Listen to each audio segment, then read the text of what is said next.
un momento di grande emozione, di grande devozione.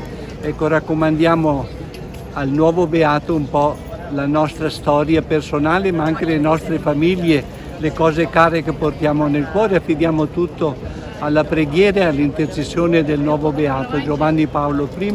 La causa di beatificazione è partita proprio dalla vostra diocesi. Che cosa rappresenta per voi questo traguardo della beatificazione e quanti siete della diocesi di Belluno Feltre?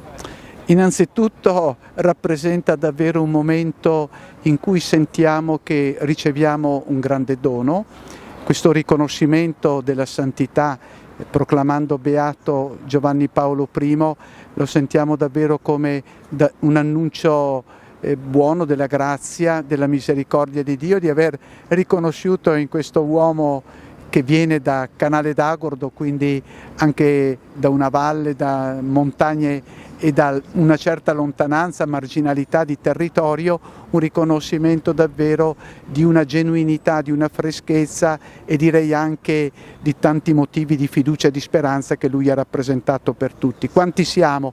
Devo dire la mia sorpresa, adesso venendo qui siamo partiti con i seminaristi da San Pietro, siamo arrivati qui e abbiamo incrociato bellunesi della provincia in ogni angolo, ci siamo soffermati nelle chiese, abbiamo trovato lì gente che ci salutava, quindi noi sappiamo che almeno 800 con i vari pellegrinaggi organizzati sono qui, ma è arrivata tanta gente anche così prendendo la propria iniziativa. Non avrei mai pensato da bimbo di poter partecipare alla beatificazione di Papa Luciani. Ho avuto la fortuna di conoscerlo e devo dire che qui oggi si respirava questo cuore veneto del Papa del Sorriso, di Papa Luciani. È stata una bellissima manifestazione e soprattutto questa celebrazione ci porta a dire che abbiamo il nostro Albino Luciani beato da oggi.